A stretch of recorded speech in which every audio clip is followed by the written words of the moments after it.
आज के हमारे इस वीडियो का topic what is substation and types, मतलब कि सबस्टेशन क्या होता है और यह कितने प्रकार के होते हैं। दोस्तों आज का जो हमारा यह टॉपिक है ये हमारे इलेक्ट्रिकल के इंटरव्यू के नज़र से काफ़ी ज़्यादा इंपॉर्टेंट है, क्योंकि इंटरव्यू में आपसे कई बार सबस्टेशन क्या होता है इस प्रकार के सवाल पूछे जाते हैं। और सबस्टेशन के साथ साथ आपसे और भी कई सारी बातें ट्रांसमिशन लाइन से जुड़ी हुई, फीडर से जुड़ी हुई, इन सबसे पूछी जाती है। तो आज के इस वीडियो के अंदर हम इसी टॉपिक को अच्छे से क्लियर कर लेंगे। तो वीडियो को स्टार्ट कर लेते हैं। दोस्तों वीडियो के स्टार्टिंग में हम एक गलती के ऊपर बात कर लेते हैं जो हम में से अधिकतर लोग करते हैं। दोस्तों क्या होता है, जब भी हमारे पास सब स्टेशन की बात आती है और हमारे पास में पावर स्टेशन की बात आती है तो हम इन दोनों ही चीजों को एक जैसा समझ लेते हैं, मतलब दोनों को सेम समझ लेते हैं। लेकिन दोस्तों ऐसा बिल्कुल भी नहीं है, ये दोनों चीजें पूरी तरीके से अलग है। अब इन दोनों में अंतर आपको वीडियो के अंदर तो पता चल जाएगा, लेकिन अगर मैं आपको सबसे पहले पावर स्टेशन के बारे में बता दूं तो पावर स्टेशन हमारे उस जगह को बोला जाता है जहां पे हमारी पावर जनरेट की जाती है। तो ये जनरेटिंग पॉइंट का जो स्टेशन है जहां पर हमारे बिजली को ट्रांसफर किया जा रहा है ट्रांसमिशन लाइन पे, तो ये जो सारी चीजें होती है ना, ये हमारी कहलाती है पावर स्टेशन। इसलिए आपको सबसे पहली चीज तो यह क्लियर रखनी है कि सब स्टेशन और पावर स्टेशन अलग अलग होता है। इसके बाद में दोस्तों सेकंड क्वेश्चन के ऊपर आते हैं कि आखिर सब स्टेशन क्या होता है। तो दोस्तों देखिए, सब स्टेशन काफी ज्यादा सिंपल सी चीज है। हम सभी को एक चीज तो पता है कि हमारी बिजली बनती है इस जगह और हमारा घर तो है इस जगह। अब इन दोनों के बीच में काफी सारे लंबा चौड़ा प्रोसेस है। यहाँ पे हमारे पावर जनरेट होगा, इसके बाद में हमारे ट्रांसमिशन लाइन जाएगी, फिर हमारी डिस्ट्रीब्यूशन लाइन जाएगी, फिर उसके बाद में हमारे पास बिजली पहुंचेगी। तो दोस्तों यह जो हमारा पूरा नेटवर्क बना हुआ है, यह नेटवर्क किसके द्वारा कनेक्ट है, वही हमारा कहलाता है सब स्टेशन। तो आपको इस बात का ध्यान रखना है, सब स्टेशन कोई एक जगह नहीं होती। सब स्टेशन हमारे कई सारे टुकड़ों में बनी होती है। एक सब स्टेशन हमारा इधर बनेगा, एक इधर बन जाएगा, एक इधर बन जाएगा। लेकिन ये जो सब स्टेशन होंगे ना, इनके नाम अलग अलग तरीके से देते हैं। वो अभी हम सब स्टेशन के टाइप्स के अंदर जान लेंगे। लेकिन उसके पहले हम सब स्टेशन की डेफिनेशन को जान लेते हैं, क्योंकि इंटरव्यू के अंदर आप इस तरीके से लाइन को नहीं बोल सकते। इंटरव्यू के अंदर आपको एक प्रॉपर आंसर देना पड़ेगा। तो उस समय आप क्या बोलेंगे। तो दोस्तों अब अगर आपसे कभी भी इंटरव्यू के अंदर सब स्टेशन की डेफिनेशन पूछा जाए या पूछा जाए सब स्टेशन क्या होता है, तो आप यह लाइन बोल सकते हो, sub station is a part of an electrical generation, transmission and distribution system. मतलब कि हमारा सब स्टेशन एक पार्ट है, मतलब कि एक भाग है। अब ये भाग किसका है, तो हमारा जो इलेक्ट्रिकल जनरेशन हो रही है, मतलब कि हमारे पावर प्लांट में जो जनरेशन हो रही है, हमारे ट्रांसमिशन लाइन है, उसके बाद में डिस्ट्रीब्यूशन सिस्टम है, इन सभी का एक भाग है हमारा सब स्टेशन। इसके बाद में इंटरव्यूअर आपसे अगला सवाल यह पूछ सकता है कि यह तो हमारी इसकी डेफिनेशन हो गई, लेकिन सब स्टेशन करता क्या है, वो आप एक लाइन के अंदर बताओ।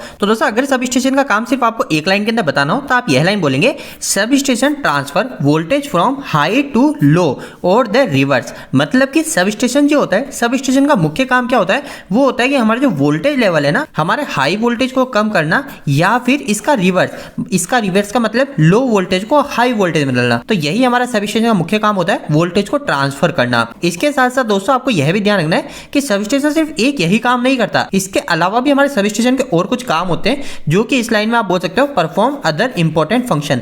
इस पूरी लाइन का हिंदी में मतलब सिर्फ इतना सा है कि सब स्टेशन का मुख्य काम तो होता है वोल्टेज को ट्रांसफर करना, और साथ साथ सब स्टेशन हमारे और भी कई सारे इंपॉर्टेंट फंक्शन करता है। अब इंटरव्यूअर आपसे यह भी पूछ सकता है इसके अलावा सब स्टेशन का और क्या क्या काम होते हैं छोटे मोटे।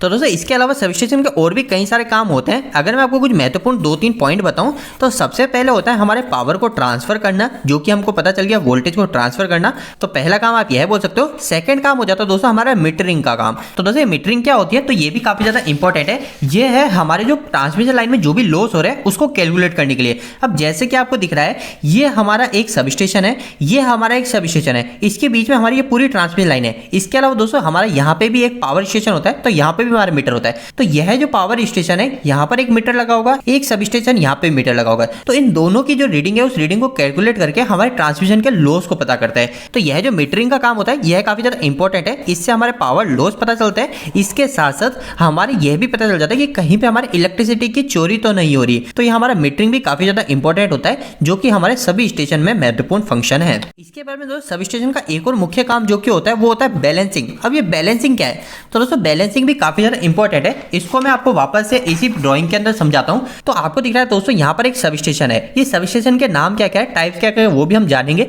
इसके पहले आपको पता चलेगा कि यहाँ पे हमारा एक सब स्टेशन है और इसके पास में हमारे यहाँ पे घर कनेक्ट है, यहाँ पे हमारी कंपनी कनेक्ट है जो कि इस सब स्टेशन से। तो दोस्तों अब यहाँ पे क्या इंपॉर्टेंट चीज है, कभी कभी क्या होता है हमारे जो जनरेटिंग पॉइंट है, ये जनरेटिंग पॉइंट हमारा मान लीजिए फेल हो गया, तो इसके फेल होने के कारण हमारी जो जनरेशन है वो सिर्फ इस जनरेटिंग पॉइंट से हो रही है और हमारे इस जनरेटिंग पॉइंट से हो रही है। तो अब इस कारण से हमारा एक जनरेटिंग पॉइंट तो फेल हो गया ना, तो इसके कारण क्या होगा, हमारे पास इलेक्ट्रिसिटी जो है वो कम आ रही है। तो अब इलेक्ट्रिसिटी कम आ रही है तो इसके लिए हमको क्या करना पड़ेगा, या तो हमको इस कंपनी को चलाना पड़ेगा या फिर हमारे इस मकानों को चलाना पड़ेगा। तो इसके लिए क्या करते हैं, हमारे क्या इंपॉर्टेंट चीज़ है, जो भी हमारी इंपॉर्टेंट चीज़ होती है उस इंपॉर्टेंट चीज़ की तरफ ही हमारे इलेक्ट्रिसिटी को फ्लो कराते हैं, बाकी जगह हमारे स्विच ऑफ कर देते हैं। मतलब कि हमारे बैलेंसिंग करने का काम भी ये सब स्टेशन करता है कि कहाँ पे इंपॉर्टेंट है इलेक्ट्रिसिटी, वहाँ पे पहले भेजने का काम इस सब स्टेशन के द्वारा ही किया जाता है। तो दोस्तों ये सब स्टेशन का तीसरा फंक्शन भी आपको समझ में आ गया, जो कि बैलेंसिंग है। इसके अलावा एक और चौथा फंक्शन जो कि आपको पता है सभी जगह इंपॉर्टेंट है, जो कि है सेफ्टी। तो यह हमारे सब स्टेशन के मुख्य 4 काम होते हैं, जो कि आप इंटरव्यू के अंदर भी बता सकते हो। इसके बाद में दोस्तों हमारा नेक्स्ट क्वेश्चन आ जाता है सब स्टेशन के टाइप्स। सब स्टेशन हमारे कितने प्रकार के होते हैं। तो दोस्तों देखिए सब स्टेशन के जो प्रकार होते हैं वो कई तरीके से बांटे जा सकते हैं। जैसे कि सबसे पहले वोल्टेज के आधार पर बांटा जा सकता है सब स्टेशन को, 132 केवी का सब स्टेशन, इसके अलावा 3366 केवी का सब स्टेशन। मतलब कि सब स्टेशन को बांटने का एक टाइप होता है वोल्टेज के आधार पे। इसके अलावा दोस्तों हमारे कुछ सब स्टेशन इंडोर होते हैं, आउटडोर होते हैं, तो उसके आधार पे भी हमारे सब स्टेशन को बांट दिया जाता है। लेकिन दोस्तों सबसे मुख्य जो सब स्टेशन को बांटा जाता है वो होता है उसके यूजेस के आधार पे, और ये यूजेस के आधार पे ही आपको सब स्टेशन के टाइप्स कभी भी इंटरव्यू के अंदर बताने हैं। अब दोस्तों ये यूजेस के अंदर भी कई सारे टाइप्स आ जाते हैं सब स्टेशन के, जैसे कि हमारे स्विचिंग सब स्टेशन भी होता है। लेकिन हम अभी स्विचिंग सब स्टेशन इन सब के ऊपर बात नहीं करेंगे, अभी हम मुख्य बात करेंगे जो कि हमको इंटरव्यू के अंदर बताना है। अभी इंटरव्यू के अंदर हमारे सब स्टेशन के जो टाइप्स होते हैं वो मुख्य कौन कौन से बताने हैं। सबसे पहला जो हमारा सब स्टेशन का टाइप होता है वो होता है दोस्तों हमारा जनरेटिंग सब स्टेशन, जिसको हम पावर सब स्टेशन या पावर स्टेशन भी बोल सकते हैं। इसके बाद में दोस्तों हमारा सेकंड टाइप हो जाता है ट्रांसमिशन सब स्टेशन,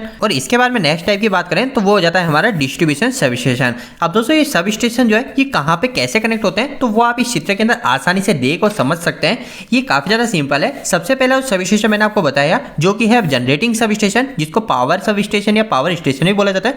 तो ये हमारा जनरेटिंग के पास में ये आपको दिख रहा है ये स्टेशन, तो ये हो गया हमारा पावर स्टेशन या फिर जनरेटिंग स्टेशन। इसके बाद में दोस्तों नेक्स्ट हो जाता है हमारा ट्रांसमिशन स्टेशन। अब ये ट्रांसमिशन स्टेशन क्या होता है, तो दोस्तों इसको आप काफी ज्यादा आसान लाइन में ऐसे समझ सकते हो कि जहां पे भी हमारे दो अलग अलग जनरेटिंग पॉइंट से ट्रांसमिशन लाइन आके कनेक्ट हो रही है तो वो हो जाता है हमारा ट्रांसमिशन सब स्टेशन। अब इसी चीज को अगर आप यहाँ प्रैक्टिकली देखेंगे तो सिंपल सी बात है, ये हमारा पहला जनरेटिंग स्टेशन, ये दूसरा जनरेटिंग स्टेशन और ये हमारा तीसरा जनरेटिंग पॉइंट। अब दोस्तों ये जो हमारे तीनों ही जनरेटिंग पॉइंट है इनके अंदर आप देखेंगे कि हमारी जो ट्रांसमिशन लाइन है हमारे एक सब स्टेशन में आगे जुड़ रही है। तो मैंने आपको यही बताया था कि जहां पर हमारे दो या दो से अधिक अलग अलग जनरेटिंग पॉइंट से ट्रांसमिशन लाइन आके कनेक्ट होती है तो वो हो जाता है हमारा ट्रांसमिशन सब स्टेशन। तो अभी तक हमने जनरेटिंग सब स्टेशन और ट्रांसमिशन सब स्टेशन को समझ लिया। इसके बाद में हमारा आखिरी बच जाता है जो कि है डिस्ट्रीब्यूशन सब स्टेशन। यहाँ पर आप ध्यान रखिए कि कभी भी ऐसा नहीं कि ट्रांसमिशन के बाद में हमेशा डिस्ट्रीब्यूशन सब स्टेशन ही आएगा, ट्रांसमिशन के बाद में एक और ट्रांसमिशन सब स्टेशन भी आ सकता है। और अगर हम बात करें डिस्ट्रीब्यूशन सब स्टेशन किससे बोला जाता है, तो दोस्तों डिस्ट्रीब्यूशन सब स्टेशन उससे बोला जाता है जिसके द्वारा हमारे डायरेक्ट कंज्यूमर मतलब कि कस्टमर को पावर सप्लाई भेजी जाती है। जैसे कि अगर आप देखेंगे कि ये जो स्टेशन है इस स्टेशन के द्वारा डायरेक्ट यहाँ पे घरों पे बिजली जा रही है, इसके साथ साथ यहाँ पे कंपनी में बिजली ट्रांसमिट हो रही है। मतलब कि इस स्टेशन पे हमारे डायरेक्ट लोड कनेक्ट है, तो इस स्टेशन को बोला जाता है हमारे डिस्ट्रीब्यूशन सब स्टेशन। इसके अलावा दोस्तों एक और क्वेश्चन जो कि काफी ज्यादा इंपॉर्टेंट जो इंटरव्यू में पूछा जा सकता है कि ट्रांसमिशन लाइन और फीडर क्या है, ये दोनों अलग अलग या सेम है। तो दोस्तों देखिए सिंपल सी बात है, ट्रांसमिशन लाइन और फीडर पूरी तरीके से अलग है। अब अलग कैसे है, तो ट्रांसमिशन लाइन कौन सी होती है, तो ये आपको दिख रही है जनरेटिंग पॉइंट से लाइन लिख ली है, ये हमारी ट्रांसमिशन लाइन है, और यहाँ पे ट्रांसमिशन सब स्टेशन तक पहुंची ये भी हमारी ट्रांसमिशन लाइन है। इसके बाद में दोस्तों हमारा ये डिस्ट्रीब्यूशन सिस्टम है ना, इस डिस्ट्रीब्यूशन सिस्टम तक जितनी लाइनें आ रही है ये हमारी ट्रांसमिशन लाइन ही कहलाएगी। लेकिन अब अगर हम नेक्स्ट बात करें कि फीडर क्या कहलाता है, तो दोस्तों हमारी फीडर या फिर फीडर लाइन उसे कहा जाता है जो कि डिस्ट्रीब्यूशन सब स्टेशन के आउटपुट से निकलती है। मतलब कि हमारे कंज्यूमर को इलेक्ट्रिसिटी जिस लाइन के द्वारा भेजी जाती है वो लाइन हमारी कहलाती है फीडर लाइन। तो अब आखिर ट्रांसमिशन लाइन और फीडर लाइन क्या होती है यह भी आपको पूरी तरीके से क्लियर हो गया होगा। तो दोस्तों आज का यह वीडियो थोड़ा सा बड़ा बन गया, लेकिन मैं उम्मीद करता हूं कि इस वीडियो के माध्यम से आपको कुछ बेहतर जानकारी मिली होगी। आपको यह वीडियो कैसा लगा, इस वीडियो को लाइक करके जरूर बताएं। अगर आपका कोई भी सवाल इस वीडियो के प्रति या फिर इलेक्ट्रिकल से जुड़ा है तो आप मुझे नीचे कमेंट बॉक्स में कमेंट करके पूछ सकते हैं। इलेक्ट्रिकल वीडियो से आप हिंदी में देखना पसंद करते हैं आज हमारे चैनल को सब्सक्राइब कर लीजिए। आज के लिए इतना ही, धन्यवाद।